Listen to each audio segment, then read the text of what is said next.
둘, 셋, 넷, 다섯 번째 정도 되는 문단.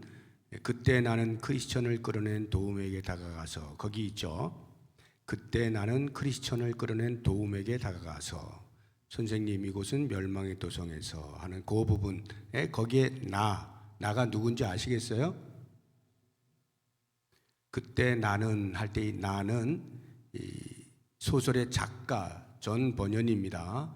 작가 존 버년이 지금 꿈을 꾸면서 보고 있는 거잖아요. 그 꿈을 꾸는 중에 이러한 현상들을 보다가 그가 크리스천을 끌어낸, 크리스천이 주인공이죠. 주인공을 끌어낸 도움이라고 하는 사람에게 다가가서 물었다는 거예요. 그래서 도움이 설명해 주는 것이 그 다음 문단, 도움은 나에게 이 더러운 수렁은 고쳐질 수 없는 것입니다 하면서 어디까지 이야기를 하는 거냐 하면 쭉 내려가서 사실은 법을 제정하신 자 하나님의 지시에 따라 해서 제일 뒤에 그러나 좁은 문으로 일단 다가가면 그곳의 땅은 단단합니다. 여기까지가 도움이라고 하는 사람이 존 버년에게 이야기하고 있는 거예요. 그렇게 이해를 하셨겠지만 혹시 몰라서 제가 말씀을 드립니다. 자, 1번부터 보겠습니다. 절망의 수렁에 빠진 크리스천은 자신의 집에서는 멀고 좁은 문 쪽에서는 가까운 방향을 향해 늪에서 빠져나오려고 필사적으로 노력했습니다. 이것은 무엇을 의미합니까?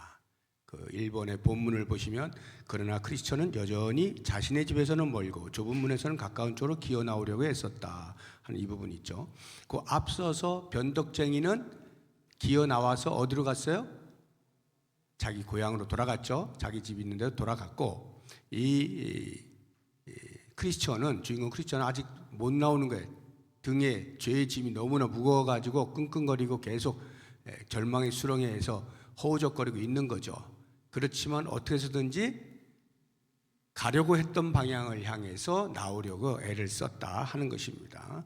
이게 무엇을 의미하는 것이냐 하는 말이에요. 그러니까 이제 비록 두려움이나 또는 부주의로 인해서 이 시험에 빠지기는 했지만 이 크리스천은 수렁에 빠진 채 그대로 되는 대로 사는 삶을 살지 않겠다 생각하는 것이죠.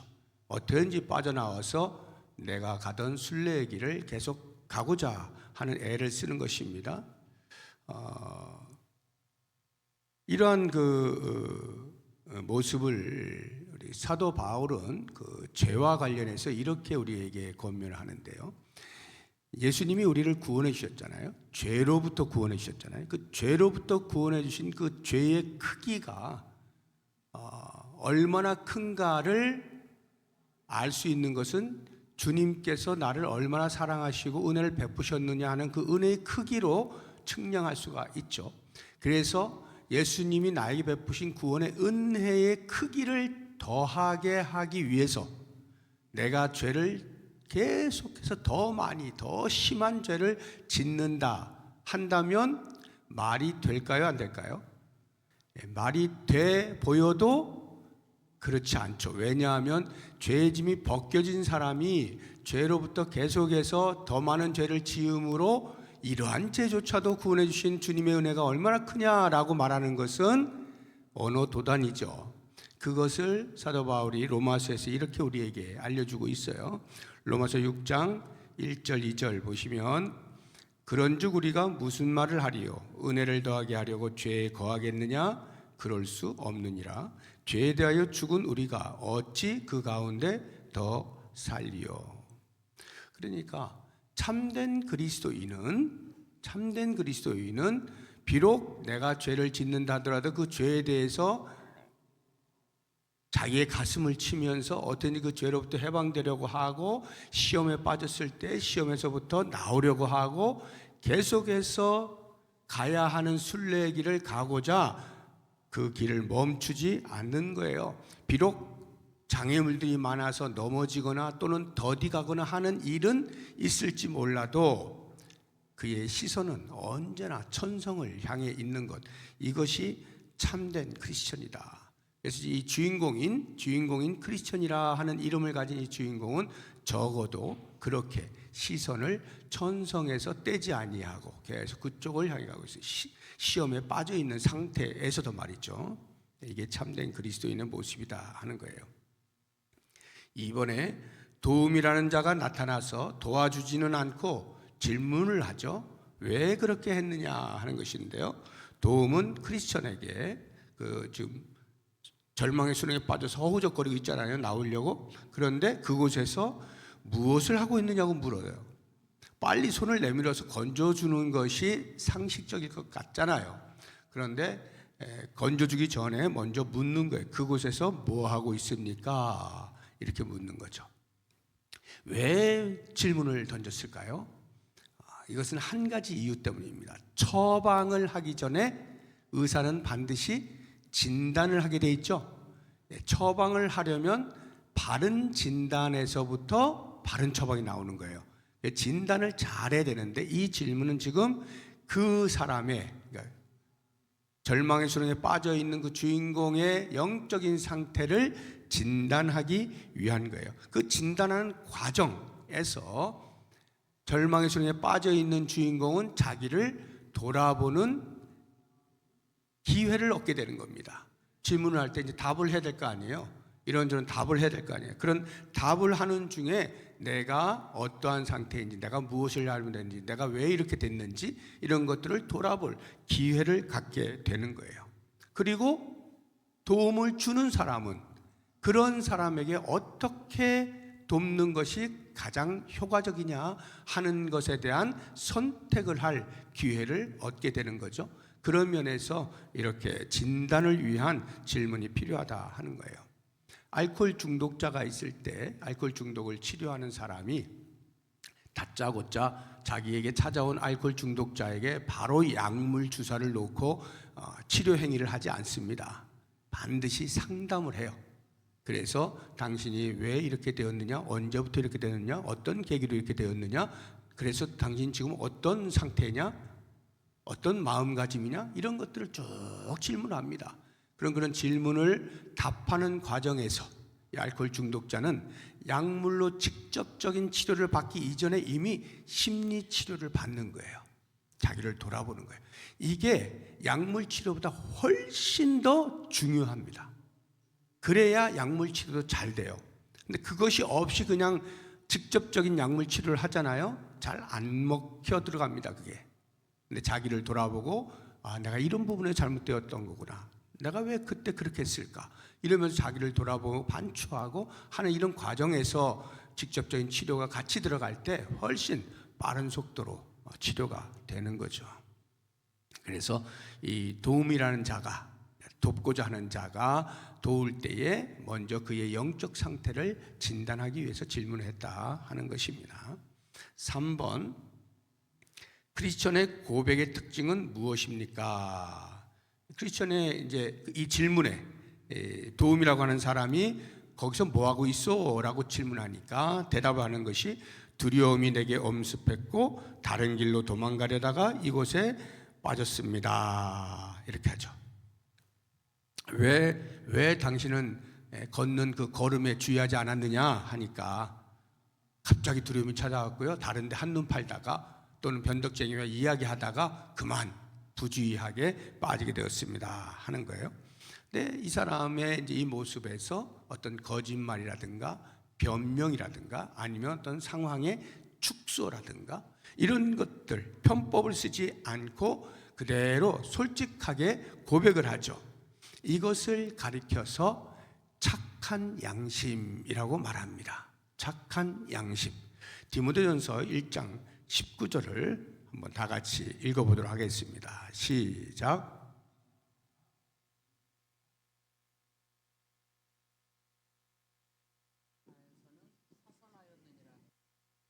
네.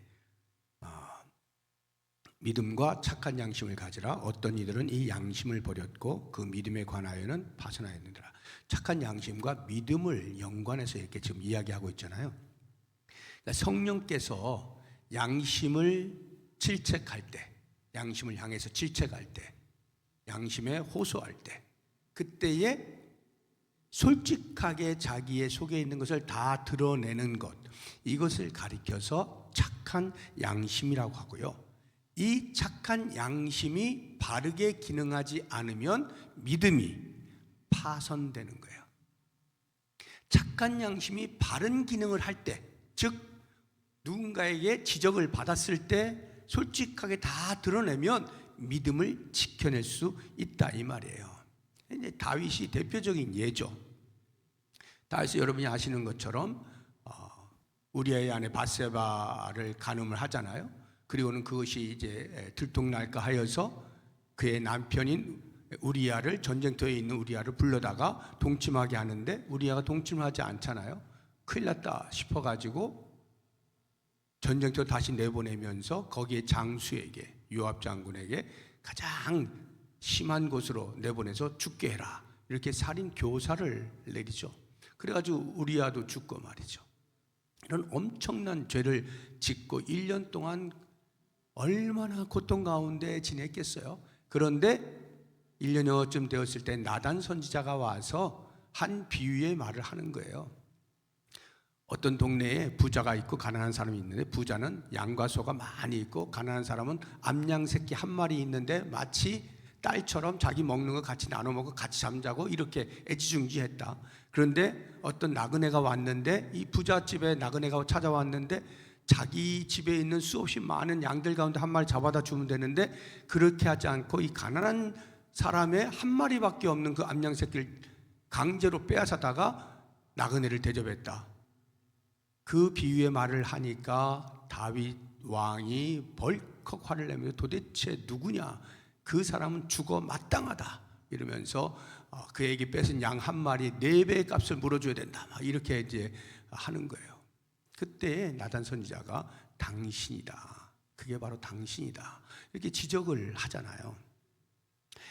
그리고는 이 나단 선지자의 그 말을 보게 되어지면 사무엘하 12장 9절에 이렇게 합니다.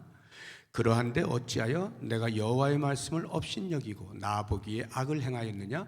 내가 칼로 햇사람 우리아를 치되 암몬 자손의 칼로 죽이고 그의 아내 밧세바를 빼앗아 내 아내로 삼았도다.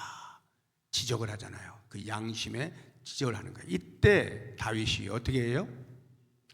단 한마디의 변명을 하지 않고 회피하거나 감추거나 다른 방법을 사용하지 않고 그대로 인정을 합니다. 사무엘하 12장 13절 앞부분을 보시게 되면 다윗이 나단에게 이르되 내가 여호와께 죄를 범하였노라. 이거 아닌데? 제가 또 뭘 잘못했나? 봅시다.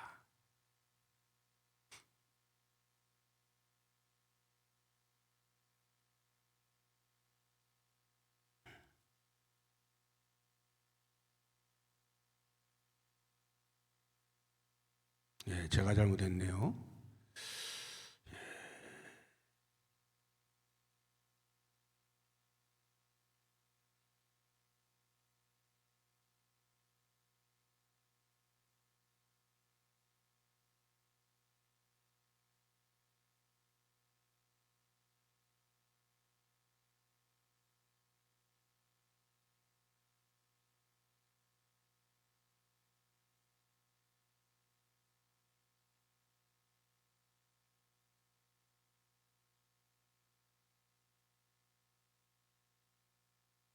맞네요.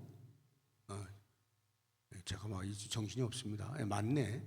다윗이 나단에게 이르되, 제가 지금 거꾸로 생각해가지고 왜 이렇게 되지 했는데, 다윗이 말하는 거예요. 나단에게. 나단이 지적을 했잖아요. 다윗이 나단에게 이르되 내가 여호와께 죄를 범하였노라, 이렇게 자기의 죄를, 지은 죄에 대해서 변명하지 않고 그대로 고백을 하는 것이죠. 이걸 가리켜서 착한 양심이라 한다 이 말이에요. 이 착한 양심이 다윗의 믿음을 지켜준 거죠. 그것을 다음 질문에서 우리가 더 자세하게 한번 보도록 하겠습니다. 4번을 보시면 크리스천에게 도움을 제공한 시점은 언제입니까? 이 고백을 듣고 나서 그 다음에 손을 주시오 하고 손을 잡아서 이제 끌어내는 거잖아요. 그러니까 이 주인공이, 수렁에 빠진 이 주인공이 자기의 지은 죄를 솔직하게 고백했을 때 비로소 손을 내미는 겁니다. 도와주는 거예요. 아까 말한 착한 양심이라고 하는 용어를 통해서 사용한다면, 착한 양심이 작동되었을 때 비로소 용서의 은혜를 입게 되었다 이 말이죠. 우리 아까 본 사무엘하 12장 13절 다시 한번 보겠습니다. 뒷부분을 보시게 되면 이제 나단이 다윗에게 말하죠. 다윗이 고백을 하니까 나단이 다윗에게 말하되 여호와께서도 당신의 죄를 사하셨으니 당신이 죽지 않을 것입니다. 이렇게 이야기하죠. 그러니까 고백을 하면 이렇게 용서의 은혜를 받게 되어지는 거예요. 고백이라고 하는 것은 자기의 마음 속에 있었던 것이 드러나게 될 때, 책망으로 다가오게 될 때 숨기지 아니하고 그대로 드러내는 거예요. 그대로 시인하는 거예요. 이 착한 양심이 그로 하여금 다시 살 수 있게 해준다 이 말이에요. 그래서 우리가 착한 양심을 가지고 우리의 행위를 솔직하게 고백하기만 하면 하나님은, 진실하신 하나님은 반드시 우리를 용서해 주셔요. 이게 요한일서 1장 9절 그 유명한 말씀이에요. 우리 같이 한번 읽어보겠습니다. 만일 우리가 우리 죄를 자백하면 그는 미쁘시고 의로우사 우리 죄를 사하시며 우리를 모든 불의에서 깨끗하게 하실 것이요. 모든 불의에서 깨끗하게 하신다. 깨끗하게 하시는데 그럼 어느 정도의 죄를 용서받을 수 있을까? 어떤 죄도 다 용서받을 수 있을까? 그렇습니다. 어떤 죄도 다 용서받을 수 있고요. 얼마만큼 용서받을 수 있는가? 완전히 용서받을 수 있습니다. 이것을 다윗은 이런 식으로 시어를 통해서 우리에게 가슴이 먹먹하게 이렇게 만들어져요. 시편 103편 12절을 보시게 되면요, 이런 말씀이 있어요. 동이 서에서 먼 것 같이 동쪽 끝에서 서쪽 끝을 바라보면 어디에 있는지 알 수가 없죠. 그냥 방향만 알 뿐이죠. 멀리 있단 말이에요. 그런 것 같이 우리의 죄과를 우리에게서 멀리 옮기셨다. 이런 하나님이시다 이 말이에요. 그래서 하나님은 구약시대부터 해서 신약에 이르기까지 계속해서 우리에게 너희가 죄를 지었다 할지라도 두려워하지 말고 은혜의 보좌 앞으로 나와라. 내가 너의 모든 죄를 깨끗이 씻어줄게. 얼마나 깨끗하게요? 이사야서 1장 18절 보시면 여호와께서 말씀하시되 오라 우리가 서로 변론하자. 너희의 죄가 주홍 같을지라도 눈과 같이 희어질 것이요 진홍같이 붉을지라도 양털같이 희게 되리라. 눈과 같이 양털같이 할 때 하얀 걸 의미하는 거죠. 여러분이 이게 길 가다가 눈이 쌓였는데 공해 때문에 시꺼멓게 된 눈 이런 거 생각하지 마시고, 또는 양털 양 목장 갔는데 양털이 시꺼멓더라 더러워가지고 그런 털 생각하지 마시고 하얗다는 것을 이야기하는 거예요. 하얗다. 그러니까 아무리 빨간 것도 하얗게 아무것도 없는 것으로 여겨주시겠다 이렇게 말씀하신 거예요. 그래서 우리가 할 일은 하나님 앞에 나와서 진실되게 자백하는 것이고, 두 번째는 그렇게 자백할 때 완벽하게 죄를 없애주시는 하나님을 신뢰하는 겁니다. 이 두 가지가 있을 때 우리는 죄책으로부터 자유함을 누릴 수가 있어요. 그래서 어떤 분들 가운데 저는 신앙생활을 오래 했는데도 불구하고 죄책감에 여전히 시달리는 사람들을 종종 봐요.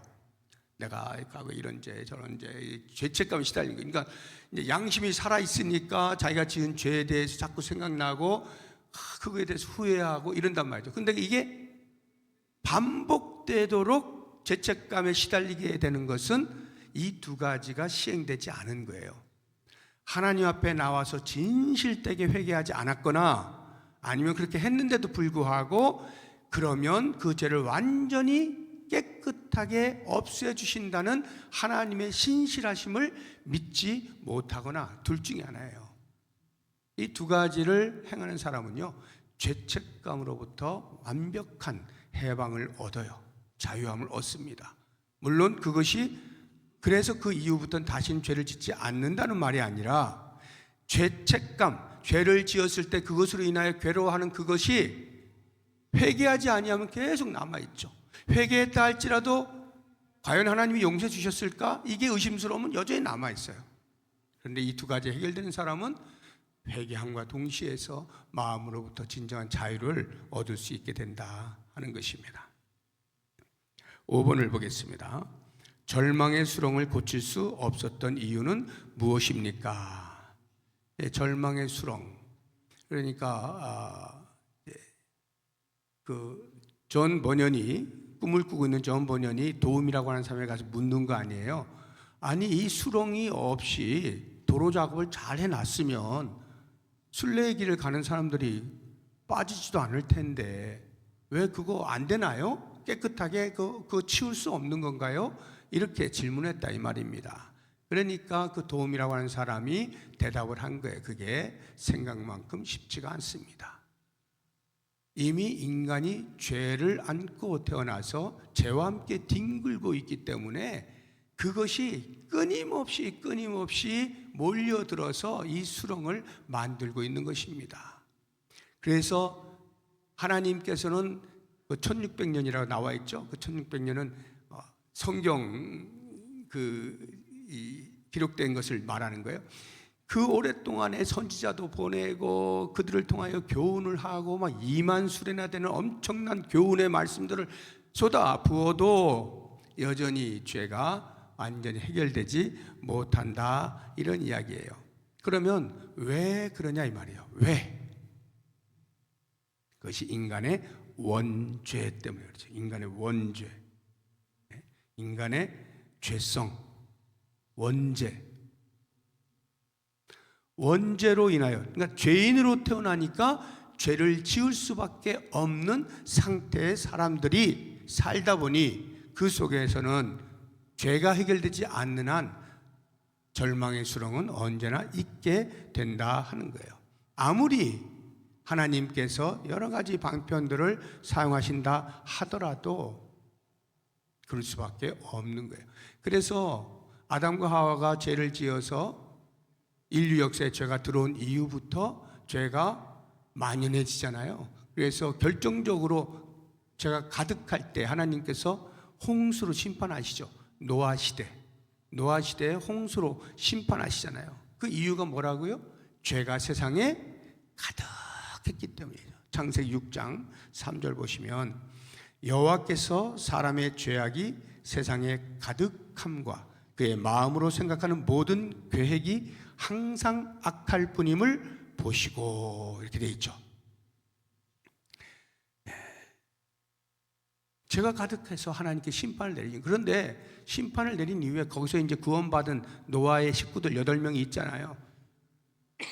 그 8명의 식구들이 이제 홍수가 끝난 다음에 밖에 나와서 제단을 쌓고 제물을 드려서 이제 제사를 드리지 않습니까? 제사를 드릴 때 하나님께서 그 향기를 받으시면서 이런 말씀을 하셔요. 창세기 8장 21절. 우리 같이 한번 읽어보겠습니다. 시작.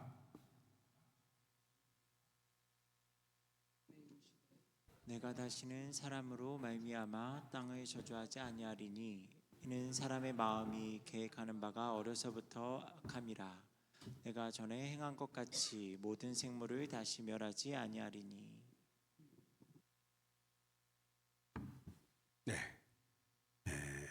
다시는 이 홍수로 심판하지 않겠다고 약속을 하셔요. 왜냐하면 하나만 하라는 거죠. 어차피 죄가 여기 가득해서 어렸을 때부터 악한 이 사람들, 어렸을 때부터라는 말의 의미는 원죄를 타고 태어난 이 사람들, 죄가 있을 수밖에 없는 이 상황에서 죄가 만연한다 하여 심판하시면 이 노아 시대에 있었던 홍수가 끝도 없이 계속 있었어야 될 거예요. 그게 무용하다는 것을 하나님이 말씀하시는 거예요. 아하, 사람들의 죄는 이렇게 해서 없어지지 않는구나 하는 것을 이제 말씀을 하시는 거죠. 실제로 구약 시대를 보시게 되면 하나님이 당신의 종들을 많이 보내시잖아요. 제사에 필요한 제사장뿐만이 아니라 선지자들을 보내서 하나님을 대변하여 하나님의 마음을 알 수 있도록 전달을 하지 않습니까? 근데 그 수없이 많은 선지자들의 말을 들으면서도 회개를 안 하잖아요. 점점 더 하나님으로부터 멀어져가는 그 인생들, 그것은 죄성이라고 하는 것이 결코 수그러드는 성질이 아니라는 거예요. 전염성이 아주 강해서 속도가 가속도로 붙는 거예요. 그러니까 세상이 금방 죄로 가득해지고 하는 것입니다. 그러면 6번을 보시게 되면 인간의 부패, 죄성은 어느 정도로 지독합니까? 어느 정도로 죄성이라고 하는 것이, 부패함이 어느 정도입니까? 거기 보시면 그 6번의 본문이 사실은 법을 제정하신 자, 즉 하나님의 지시에 따라 좋고 튼튼한 디딤판을 수렁의 한가운데 놓았습니다. 그러나 날씨가 바뀌면 수렁에서 오물을 토해내기 때문에 디딤판은 거의 보이지 않습니다.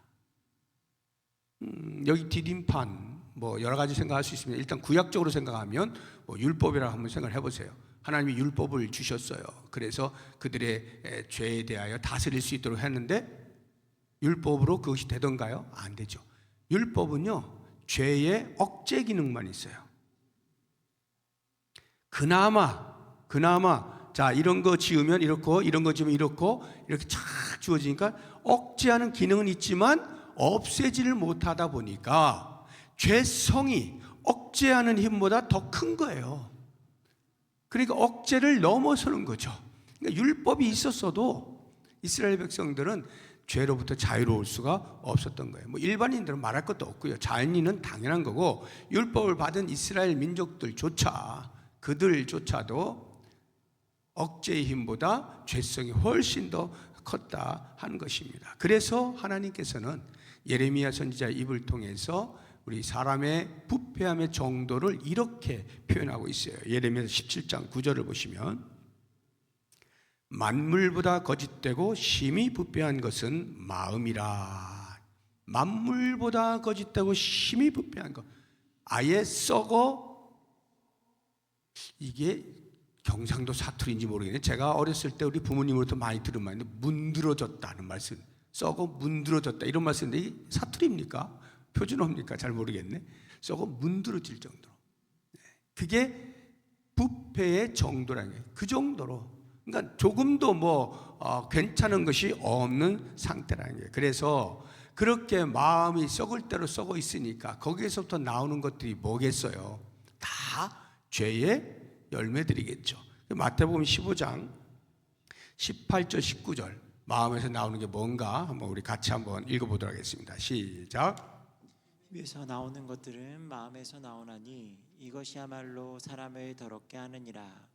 마음에서 나오는 것은 악한 생각과 살인과 간음과 음란과 도둑질과 거짓 증언과 비방이니 이런 것들이 사람을 더럽게 하는 것이요 씻지 않은 손으로 먹는 것은 사람을 더럽게 하지 못하느니라. 이렇게. 자, 이 말씀을 보게 되어지면 그 나무의 그 열매라고 하는 것을 알 수가 있죠. 그러니까 포도나무에는 포도 열매가 맺힐 수밖에 없는 거예요. 다른 게 맺힐 수가 없어요. 그 나무의 그 그러니까 마음이 부패하니까 나오는 게, 겉으로 드러나는 게 전부 악밖에 없는 거예요. 이 사람의 부패의 정도에 대하여서 여러분들이 이제 알고 넘어가시면 좋은 그 교리 공부가 있는데, 그 칼빈주의라는 말 들어보셨죠? 우리 장로교단에서 이렇게 그 교리를 받아들이고 있는 교리를 이제 창시했다고 할까요? 성경에서 이렇게 정리해서 한 칼빈이라고 하는 유명한 신학자가 있는데, 그와 반대되어지는 구원론에 있어서, 인간의 구원에 있어서 그와 반대되는 논리를 펼친 사람이 알미니우스라고 하는 사람이 있어요. 칼빈보다 조금 한 세기 정도 뒤의 사람인데, 이 알미니우스라고 하는 사람이 있는데, 이 알미니우스는 칼빈의 구원론에 대해서 정면으로 반박을 합니다. 그래서 이 알미니안과 그 추종자들이 반박문을 이렇게 내게 되어지니까 당시 이제 네덜란드의 도르트라고 하는 도시에서 종교 회의가 열렸어요. 오늘날 하면 뭐 총회, 이렇게 교단 총회 이런 것이 이제 열렸습니다. 그 도르트 총회에서 네덜란드 개혁 신학자들이 이거 큰일 났다. 이 알미니안과 같은 이러한 사상이 들어오면 성경이 훼손된다 해가지고 다시 칼빈주의 5대 강령이라고 하는 것을 발표를 합니다. 알미니안의 핵심은 뭐냐면 인간의 자유의지가 있다 하는 거예요. 예정론을 따르지 않고 자유의지가 있어서 하나님께서 구원을 하실 때 우리는 하나님의 예정에 따라 구원을 받는다라고 생각을 하잖아요. 그런데 이 알미니안주의는 그렇지 않고 인간이 자유롭게 선택할 수 있다. 구원을 선택할 수 있다. 이렇게 말하는 것입니다. 그리고 우리는 이 구원의 그 숫자도 제한되어 있다라고 보는데 이 사람들은 모든 사람이 다 구원받는다. 이렇게 이야기를 하고 좀 많이 차이가 나요. 그래서 이 5대 강령을 좀 아실 필요가 있는데 칼빈주의 5대 강령을 이제 우리 연세 드신 분들은 제가 이제 나중에 한글로 이렇게 써드릴 테니까 이제 젊은 분들만 보시면 돼요.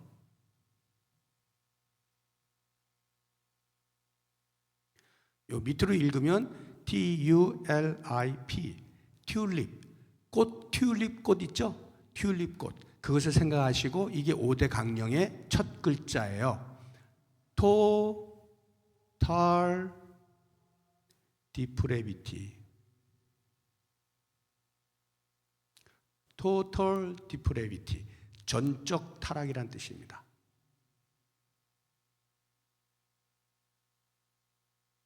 두 번째, U는 unconditional election. 무조건적 선택. L은 limited atonement.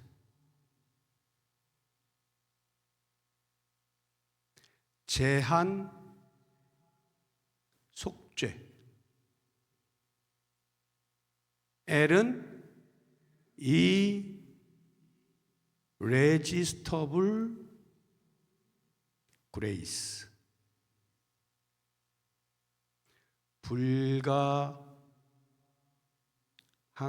불가항력적 은혜. P는 perseverance of the saints. 성도의 견인.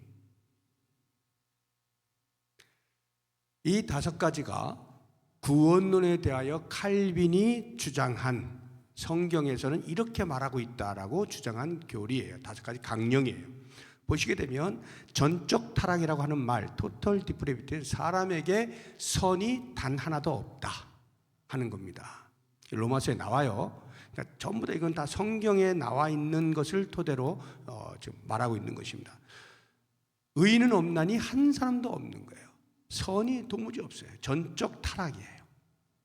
Unconditional election은 무조건적 선택. 예쁜 사람 줄 세워서 뽑고 뭐 지식 있는 사람 줄 세워 뽑고 이게 아니에요. 어느 나라, 어느 민족, 어느 인종, 남녀노소, 동서고금 다 막론하고 unconditional election, 무조건적 선택이다. 예수를 믿는 그 수단을 통해서 limited atonement라고 하는 것은 제한 속죄. 예수님께서는 온 인류의 죄를 담당하시기 위해서 오셔서 십자가에 죽으셨어요. 그러나 실제로 구원받는 사람은 제한되어 있다 이 말이에요. 제한되어 있어요. 그러니까 만민 구원, 보편 구원을 말하는 게 아니에요. 성경은 보편 구원을 말하고 있지 않습니다. 분명히 마지막 날 심판 때에 양과 염소가 갈리게 돼 있어요. 제한 속죄라고 하는 거예요. 그 다음에 irresistible grace라고 하는 것은 불가항력적 은혜. 하나님의 은혜가 임하게 되면 그 사람은 거부하지 못한다는 거예요. 내가 예수 믿는 것이 내가 내 의지를 발동해서 믿은 것 같지만 사실은 성령께서 내 마음을 부드럽게 하셔서 주의 은혜가 들어올 수 있도록 만들어 놓으신 것이고, 그것을 내가 불가항력적 은혜로 받아들이는 거예요. 내가 마음먹으면 거부할 수 있는 게 아니라 이 말이에요.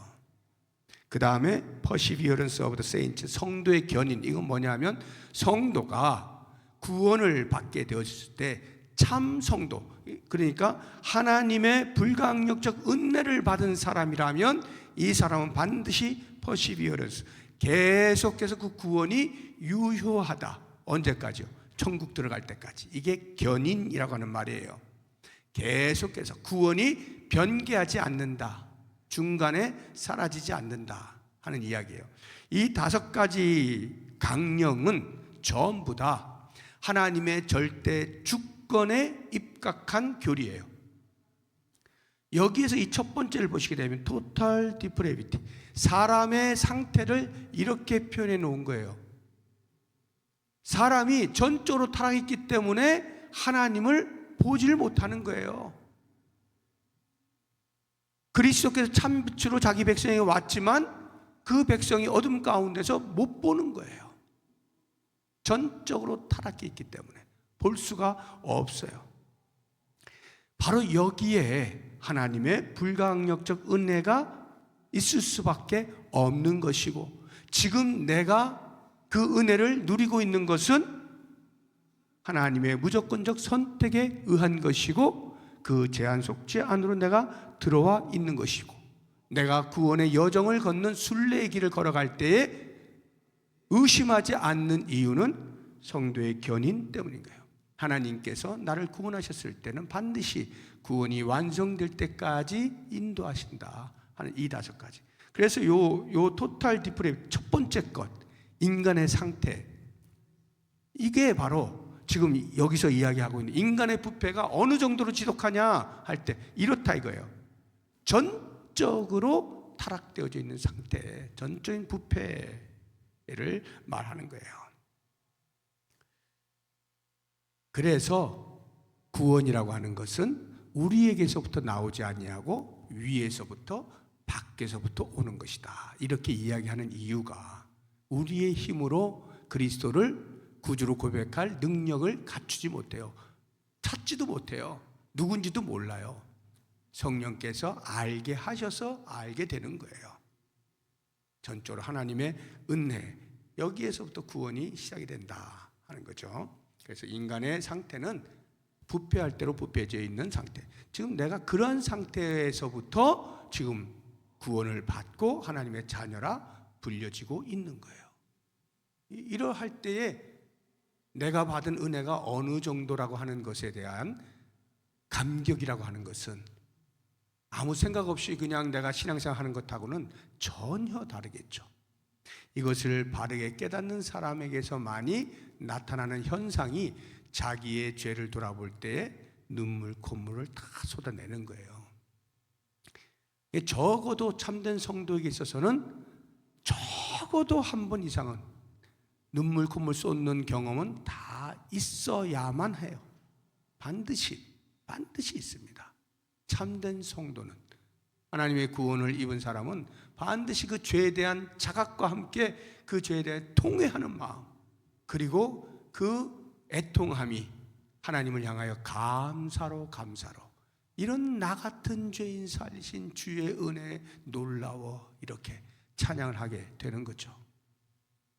7번 보겠습니다. 절망의 수렁은 시험이지만 하나님께서는 성도들이 수렁에서 빠져나올 수 있도록 2가지 조치를 취해 놓으셨습니다. 그게 뭡니까? 2가지 조치. 하나는 뭘까요?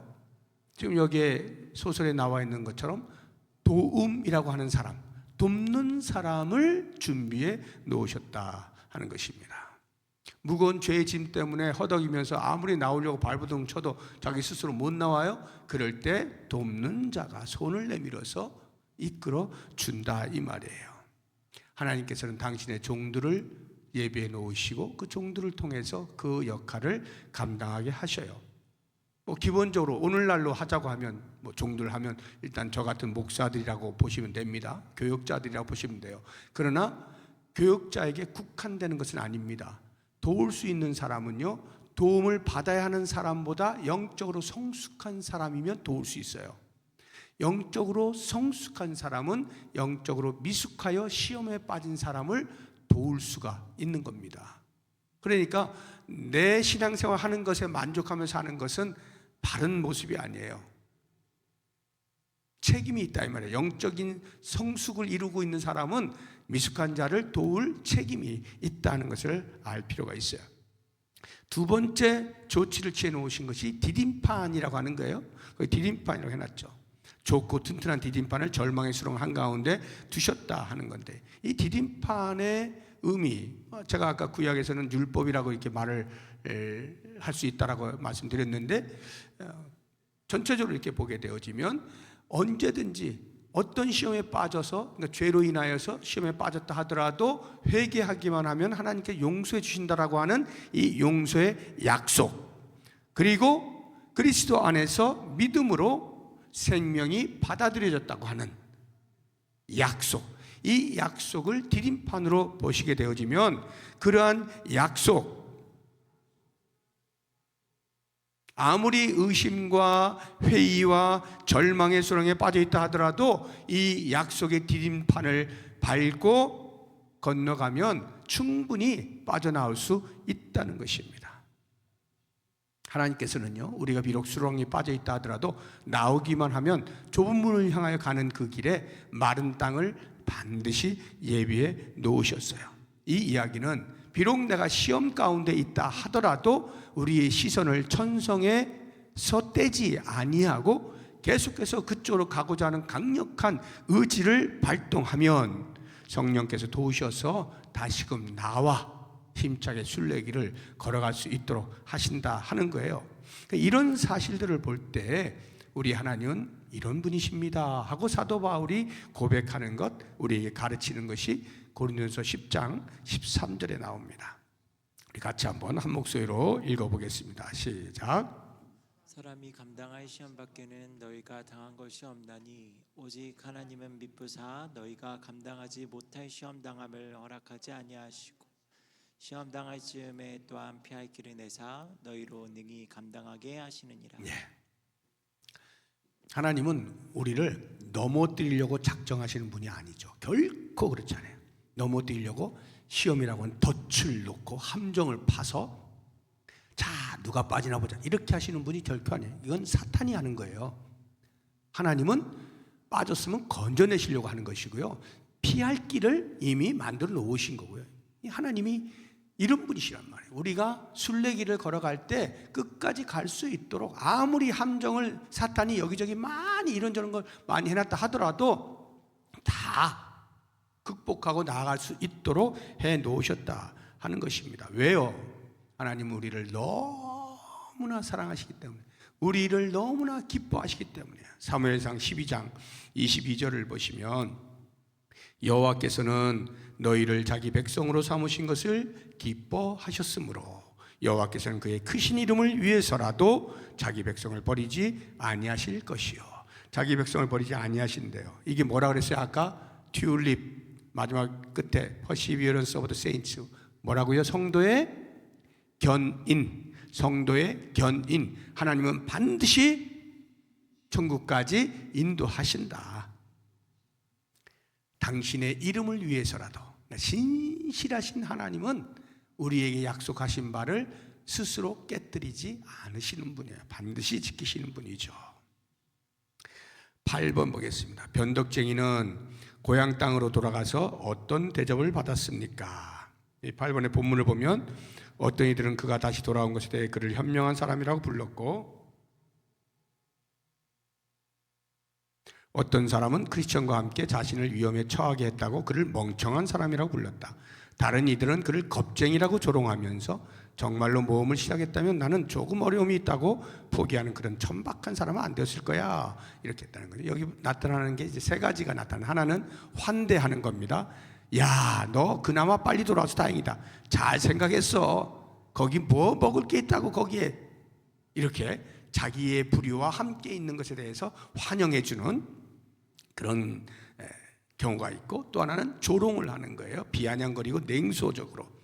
귀향에 따라갔으면 잘 하든가 말이지. 사람이 말이야 칼을 뽑았으면 무라도 썰고 와야지. 이렇게 비아냥거리는 조롱을 하는 이런 사람도 있을 수 있고요. 또 하나는 비난하는 사람도 있죠. 그러게 왜 처음부터 쓸데없이 따라가서 실컷 고생만 하다가 오냐, 멍청이가 따로 없다니까. 이렇게 비난을 하는 사람들도 있을 수가 있죠. 성도가 만약 뒷걸음질을 치면, 천성을 향하여 가던 순례길을 다시 돌아가면, 변덕쟁이처럼 말이죠, 이렇게 돌아가게 되면 어떻게 되는가? 지금 그거를 지금 보여주고 있는데, 맛 잃은 소금처럼 되어버리죠. 마태복음 5장 13절에 보면, 너희는 세상의 소금이니 소금이 만일 그 맛을 잃으면 무엇으로 짜게 하리요? 후에는 아무 쓸데없어 다만 밖에 버려져 사람에게 밟힐 뿐이니라. 성도가 천성을 향한 순례의 길을 가려고 하지 아니하고 계속 주변을 배회한다든가 뒤를 기웃거린다든가 뒤로 돌아간다든가 하게 되어지면 더 이상 소금이 아니라는 것은 맛을 잃어버렸다는 거예요. 그래서 사람들에게 그냥 짓밟히는, 땅에 그냥 던져져 가지고 짓밟히는 온 수모를 다 겪게 되어진다 하는 거예요. 이때에 우리가 주의해서 잘 생각하셔야 되는 것이, 아니 아까 분명히 성도의 견인에서 성도는 반드시 천성에 가기까지 하나님이 인도하신다고 했는데 이건 뭔 말이지? 왜 뒤로 돌아가는 사람이 있단 말이지? 할 때, 이런 사람은 참 성도가 아닌 거죠. 뒤로 돌아간 사람은 참 성도가 아닌 거죠. 성도인 것처럼 보였을 뿐이죠. 본인도 나도 성도일 거야 라고 생각한 것 뿐이죠. 진정한 성도는 아닌 거죠. 그러니까 뒤로 돌아가는 거예요. 변덕쟁이처럼 말이죠. 우리가 가는, 천성을 향하여 가는 순례의 길은요, 만만치가 않아요. 지금 우리 절망의 시로 하나 보고 있지만 앞으로 엄청나게 많이 만나게 됩니다. 그러나 그러한 시험 가운데서 끝까지 견디는 자가 천국에 들어갈 수 있겠죠. 예수님이 이렇게 말씀하셔요. 마태복음 24장 13절에 보면, 그러나 끝까지 견디는 자는 구원을 얻으리라. 여기 구원을 얻는다는 것은 예수 믿어 내가 지금 나 예수 믿는 사람입니다 하는 그때를 말하는 게 아니라 천국에 들어가는 구원의 영화의 상태를 말하는 거예요. 구원을 이룬다. 완벽한 구원. 그래서 사도 바울은 우리처럼 순례의 길을 걸어가는 사람으로서 너무나 멋지고 아름답고 우리 모든 순례자들이 본받을 만한 모범적인 고백을 빌립보서에서 하고 있어요. 우리 같이 한번 해보도록 하겠습니다. 빌립보서 3장 12절에서 14절까지인데 우리 다 같이 큰 목소리로 한번 해보겠습니다. 시작.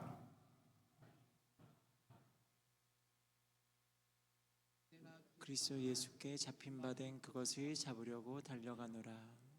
형제들아, 나는 아직 내가 잡은 줄로 여기지 아니하고 오직 한 일, 즉 뒤에 있는 것은 잊어버리고 앞에 있는 것을 잡으려고 표대를 향하여 그리스도 예수 안에서 하나님이 위에서 부르신 부름의 상을 위하여 달려가노라.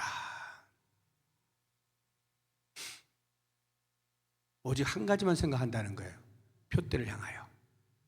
나를 위해서 상을 예비해 놓으신 저 천성의 주님을 바라보고 열심히 달려가겠다. 이 구절로 우리 복음송 있죠. 표대를 향하여 그리스도 예수 안에서. 제가 목소리 좋았으면 지금 한국조 했을 텐데 죄송합니다. 여기까지만.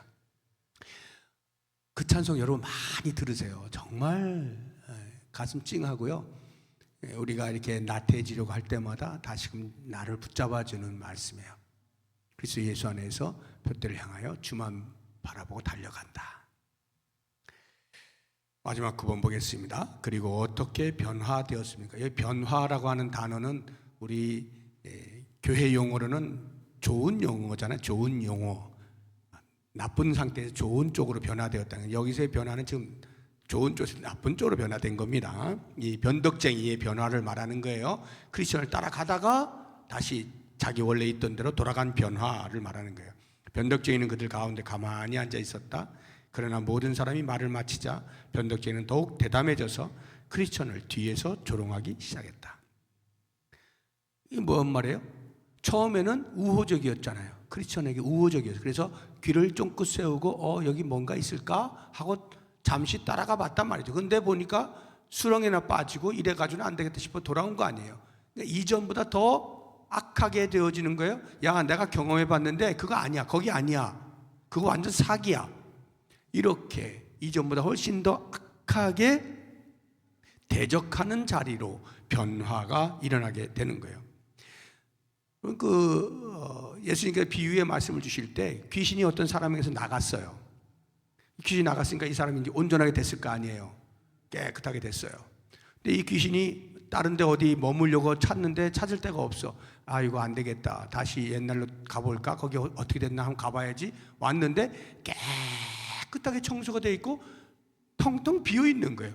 와, 내가 기거하기 더 좋아졌네 하고는 가서 자기 동료들, 자기보다 더 악한 귀신 7을 데리고 와서 자리를 잡았다 이 말이에요. 과거보다 더 심하게 되었다는 거예요. 마태복음 12장 45절이 그 말씀인데, 이에 가서 저보다 더 악한 귀신 7을 데리고 들어가서 거하니 그 사람의 나중 형편이 전보다 더욱 심하게 되느니라. 이 악한 세대가 또한 이렇게 되리라. 이 말씀을 보시면은 이렇게 크리스천을 따라가다가 순례길을 가다가 뒤돌아가게 되어질 때는 이전보다 더 악한 상태가 되어진다 이 말이에요. 그런데 이 세상을 사는 동안에는 아직 구원의 문이 완전히 닫힌 상태가 아니죠. 설령 뒤돌아갔다 할지라도 저는 믿기로 안 되겠다. 다시 가야 되겠다. 내가 왜 잠시 무슨 생각하고 이렇게 그 수렁을 이기지 못하고 말이야 내가 다시 돌아왔을까? 이 바보같이 안 돼 하고 다시 가는, 이렇게 결심을 하면 하나님이 뭐라고 하실까요? 야, 너 한 번 갔었잖아. 넌 아웃이야. 이렇게 하실까요? 아닙니다. 이 땅에 있는 동안은 계속 구원의 때이고 계속 은혜의 때입니다. 설령 뒤로 돌아가 넘어졌다 하더라도 다시 일어서서 가겠다라고 하면 주님께서는 가게 하시는 거예요. 고린도후서 6장 2절 말씀을 보시면 이르시되 내가 은혜 베풀 때에 너에게 듣고 구원의 날에 너를 도왔다 하셨으니 보라 지금은 은혜 받을 만한 때요 보라 지금은 구원의 날이로다. 아직은 기회가 있다 이 말이에요. 과거에 내가 어떠한 실수를 했든지 실패를 했든지 지금 내가 천성을 향하여 서 있으면 아직은 구원의 때예요. 아직은 은혜의 때입니다. 그러므로 변하려면 이 변덕쟁이처럼 나쁜 쪽으로 변하지 말고 좋은 쪽으로 변해야죠. 자기에게 유익한 쪽으로 변해야 돼요. 뒤돌아서기를 원한다면 세상을 등지고 천성을 향해서 뒤돌아서야 돼요. 천성을 향하여 뒤돌아서는 거예요. 반대로 하면 안 돼요. 오늘 말씀 통해서 우리가 이렇게 시험에 빠질 때에 우리 홀로 두지 아니하시고 돕는 분이 계신다. 우리를 돕는 분, 무엇보다 우리 안에 계신 성령께서 도우실 것이고 하나님의 말씀이 우리를 도우실 것이고 말씀을 전하는 교역자들이, 영적으로 성숙한 자들이 도움의 손길을 내밀 거예요. 그렇게 해서 도움을 받으면서 다시금 수렁에서 나와서 천국을 향해 또 순례길을 걸어갈 수 있는 우리의 삶이 될 수 있기를 바랍니다. 이제 몇 가지 기도 제목을 기도할 텐데 그 전에 하나님의 음성을 듣고자 기도하면이라고 하는 찬양 우리 같이 불러보도록 하겠습니다.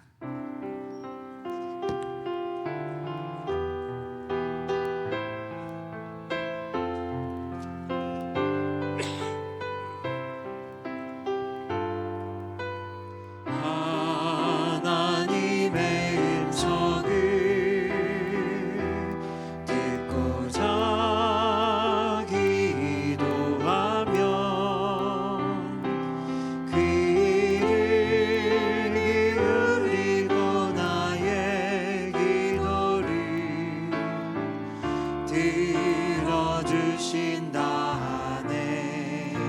깊은 웅덩이와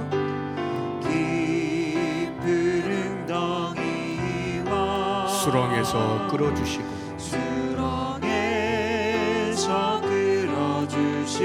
나의 발을 반석 위에 세우사 나의 발을 반석 위에 세우시사 나를 튼튼히 하셨네. 나를 튼튼히 2절을 부르겠습니다. 하셨네. 주를 의지하고 주를 의지하고 교만하지 않으며 거짓에 치우치지 아니하며 복이 있으리라. 아멘. 여호와 나의 주는 여호와 나의 주는 크신 권능의 주시라. 크신 권능의 주라. 주의 크신 권능으로 우리들을 사랑하여 주시네. 아멘. 새 노래로 부르자. 새 노래로 부르자. 날라라 하나님께 올릴 찬송을. 새 노래로 부르자.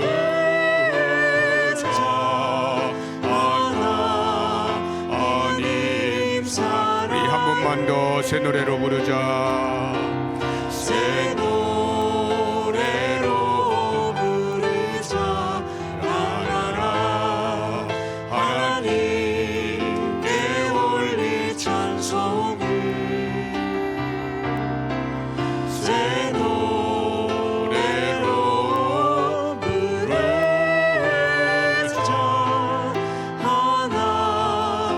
하나님 사랑을. 아멘. 이 찬송의 가사를 생각하시면서 오늘 또 들으신 말씀을 생각하시면서 첫 번째로 죄책감에 시달리지 않고 신속하고 진실하게 자백함으로 하나님의 무한하신 용서와 자비를 경험할 수 있게 해주십시오. 기도하시고요.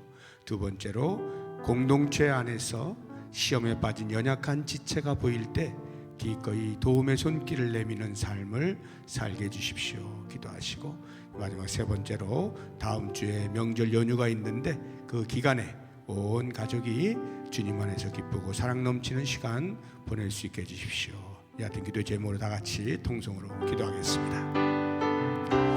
하나님 아버지 감사합니다.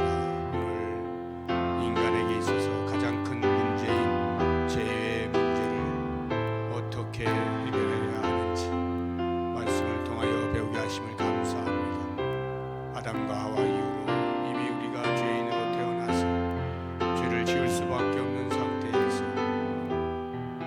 전적인 타락의 모습을 보여왔지만 예수 그리스도의 십자가의 보혈을 통해서 우리를 죄 없다 하시고 깨끗하게 씻어주시고 이제는 우리가 더 이상 과거의 죄책감에 시달리지 않게 하여 주시기를 원합니다. 지금 내 삶 가운데에서 알게 모르게 짓는 죄들이 있다 하더라도 하나님 앞에 신속히 나와 마음을 다하여 진실로 참회하고 가슴을 찢음으로 사탄이 우리의 마음에 심어놓은 죄책감에 더 이상 시달리지 아니하고 참 자유를 누릴 수 있는 복이 있게 하여 주시기를 원합니다. 우리의 신앙 공동체 안에 믿음이 연약하여서 때로는 넘어지는 자들이 있습니다. 주저앉아 있는 사람들이 있습니다. 그냥 되는 대로 살아야 되지 않나 생각하는 사람들도 있습니다. 돌아가려고 하는 사람들도 있습니다. 주여 긍휼을 베풀어 주시옵소서. 우리가 그들에게 도움이 되기를 원합니다. 의의 손을 펼치기를 원합니다. 깊은 수렁에서 건져내는 도구가 될 수 있도록 인도하여 주옵소서. 그러기 위하여 먼저 우리의 영적인 수준이 주를 향하여 끊임없이 노력하게 하시고 예수를 닮아가는 삶을 살아가므로 우리보다 못한 자들을 바라보고 긍휼의 마음을 품고 하나님의 마음을 품고 그들에게 손을 내밀어 하나님의 구원을 경험할 수 있는 복의 통로로 살아가도록 인도하여 주시옵소서. 다음 주 중에는 설 연휴가 있습니다. 혹시라도 이러한 때에 제사의 문제로 인하여서 어려움을 겪는 가정들이 없게 하여 주시고 신앙적인 갈등이 일어나지 아니하도록 주께서 보살펴 주시기를 원합니다. 온 가족이 다 예수를 잘 믿고 예수만을 경외하며 살아가는 복이 있게 하여 주시고 화목하고 사랑이 넘치고 기쁨과 즐거움이 가득한 설 명절을 보낼 수 있도록 인도해 주옵소서. 그리하여 이로 인하여 눈물 짓거나 근심 중에 있는 성도가 없게 하여 주시고 주 하나님의 도우시는 은혜를 따라서 간증이 넘쳐날 수 있는 기회가 되도록 인도하여 주시옵소서. 싸우고 예수님의 이름으로 기도드립니다. 아멘. 하나님 아버지 감사합니다. 오늘도 우리가 수요 성경 아카데미를 통하여서 천국을 향하여 가는 길에 우리 앞에 놓여져 있는 절망의 수렁에서 우리가 어떻게 건짐을 받을 수 있는지 말씀을 통하여 배우게 하심을 감사합니다. 내가 그와 같은 형편에 있을 때 도우시는 이를 통하여 다시 일어설 수 있었던 것처럼 누군가 수렁에서 허우적거릴 때 구원의 손길을 펼칠 수 있게 하여 주시고 또 없는 이가 되어서 함께 순례길을 걸어갈 수 있는 복이 있게 하여 주옵소서. 주님께서 온 성도들 각 가정마다 주인 되어 주셔서 다음 주에 있을 설 명절에 주의 은혜가 충만하고 주의 사랑으로 넘치는 기쁨과 행복이 가득한 명절을 보낼 수 있도록 인도하여 주옵소서. 예수 그리스도의 이름으로 기도하오며 이제는 우리 주 예수 그리스도의 은혜와 하나님의 사랑과 성령의 교통하심이 배운 말씀을 따라 순례길에 적용하며 끝까지 믿음의 경주를 다하기로 다짐하는 주의 백성들 머리머리 위에 이제로부터 영원토록 함께 있을지어다. 아멘.